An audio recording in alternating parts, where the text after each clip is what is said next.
Come Saturday night, I'm coming in here to beat his. He gonna come, he gonna be tough, strong, but I'm coming to whoop his. I stand by that. I stand by that. I'm him up. Yeah. You gotta think, right? It's okay. We accept. I can't wait to beat this clown, bro. This dude is a clown. Focus on me. You better have that chin ready, baby. You better have it ready. Real clown. I already figured your out. You not fighting. What else you got, man? Yo, Hey, Senior, you're I only not seen in the 10 ring. seconds of your fight. I seen you fight before. I only You seen can't 10 fight. seconds of your fight. You're boring as hell. Come on, bro. Stop it, bro. Boring, man. You almost got knocked out. Even your daughter said you got knocked out. Knocked out. Teo got hurt his Come last on, fight man. too. Ooh.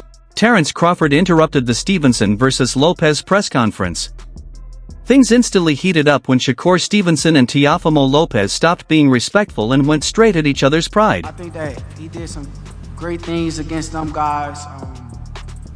I seen a lot of weaknesses in his game too, and something that he said earlier, he said, Teo never lost to Southpaw. Well, I never lost to Orthodox. So, it ain't no different, but The difference is you never fought no elite fighter. okay, I don't think y'all did either. Oh, so you gotta show it, baby. I don't think pressure's y'all on did you. either. I ain't see Not on my son. I ain't see Limachenko throw no punches. You've for never 6 been on a big rounds. stage like this. I didn't see Limachenko throw punches for You've 6 never been rounds. on a big stage like I this. didn't see Limachenko throw punches 'Cause we for 6 froze him. rounds. Okay, you gonna see. We're gonna freeze you too. You better not. You better not. The situation escalated quickly when Teofimo Lopez Sr. talked about breaking boxing codes, mentioning Lomachenko and Josh Taylor. Shakur snapped back right away, dismissing those wins and saying Teofimo has never faced a true elite fighter like him. Well, I see their weakness. That's what I do. You know, we broke the code with with Loma that nobody had ever done. You know, we didn't let him get comfortable in there. You saw that. You know, within like 8 rounds, he didn't know what to do. I did the same thing with Josh Taylor, and we're gonna do the same thing with Shakur. Real hard. Man, what do you say to that, bro? Like, you him, bro. I just can't wait to beat him and shut him up, Fuck you bro. till you Teo love not on this level. Teo is a high-level fighter, but he's not on my level. I'm an elite-level fighter, and come January 31st. From there, everything turned into non-stop verbal chaos. Shakur questioned Teofimo's mental strength, while Teofimo called Shakur boring and overrated. Both sides talked over each other like it was round 13, not a press conference. 100 times better come fight night against Teofimo Lopez than I was against Cepeda. 1,000 times better. Faster, sharper, stronger, mentally more on point, and I can't wait. You said a couple of times now you see some holes in Teofimo's game. I know you don't want to give away your game plan at the kickoff press conference, but where are the weaknesses? Where are some of the weaknesses in his game? A lot of the weaknesses is in his mental. I think it's more mental than anything.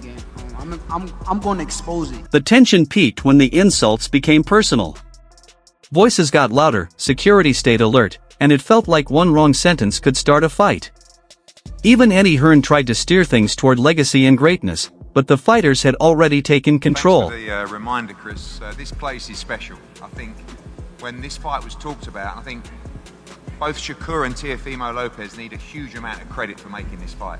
Both of the guys are the respective kings of their division.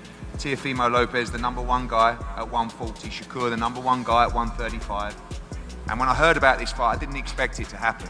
And you know, the work that His Excellency's done, Ring Magazine, to make this fight quite sensational. But the icing on the cake is to see the fight at Madison Square Garden. This is, for me, the absolute mecca of. When Turki Alilshik called in, even he sounded unimpressed by the chaos. Instead of calming things down, his reaction somehow made the moment feel even more intense. This fight is the first step of crazy map of boxing next year at the beginning of 27. This is not easy for By the end, both fighters were talking about domination, humiliation, and shutting the other one up. The press conference turned into a raw preview of how personal this fight really is. This wasn't promotion. This was real anger, and January 31st suddenly feels unavoidable.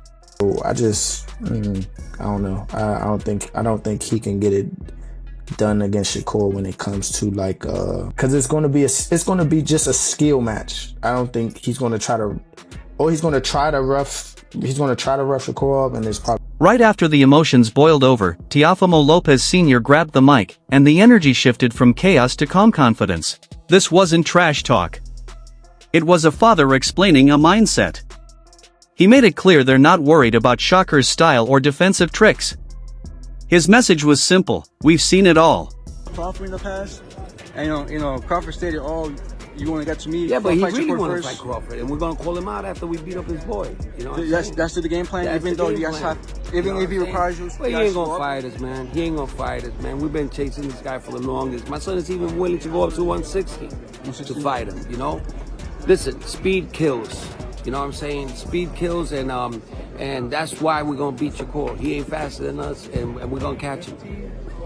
He described Teófimo as a fighter who keeps evolving because he chooses danger over comfort. Whether you agree or not, it's a strong message. He talked about legacy over money, underdog wins against Lomachenko and Josh Taylor, and changing styles from fight to fight. The belief was obvious. He also brushed off things like ring size and gimmicks, saying, "We're not chasing knockouts. We're here to outthink you." Okay, we do this for the legacy. So I told my son, when I told him, you know, let's go after Comey, let's go after Lomachenko, let's go after Josh Taylor. And all of those three fights, he was the underdog. You know what I'm saying? And big time. I mean, with Josh Taylor, he was like 23 experts said that he was going to lose. So, you know, and he gave an amazing performance, you know. And it wasn't the same as the performance he gave with Barbosa's, you know. Like, the styles have changed all the time. And that's the scariest part about him, you know. And he comes to entertain, you know. Some comparisons to fighters like Crawford and Canelo may be a stretch, but that confidence is part of the package. What stands out is this: Team Lopez truly believes their speed, pressure, and adaptability can break Shakur's calm. Whether that belief lasts 12 rounds is another question, but mentally, this wasn't noise. It was conviction. Is Shakur by any chance implement a bigger ring, or like, you know? We don't care about that, no? man. I mean, we're just gonna box this dude, man. You know, we're not going in there for the knockout. We never do. You know, the only fight that my son looked like sloppy was with Kambosos, because he was dying in there. And, you know, he said that he felt better when he was attacking more, you know. But we never do that. We always... After Teofimo Sr. finished his mental chess talk, the energy shifted again when Andre Ward and Roy Jones Jr. stepped in. Now the perspective came from fighters who've actually lived in moments like this. They agreed those weren't marketing lines, they were real fighting words. Their key point was this: Shakur can create in real time. He reads, reacts, and builds his fight round by round. Teofimo is explosive and dangerous, but when chaos hits, he still needs structure to find his rhythm again. I look at Shakur like a fighter who has a blank canvas. He's got the IQ, he got the experience, and the athleticism and the skill set where he can paint any type of picture he wants to on a blank canvas. When I look at Teofimo Lopez, he's almost that.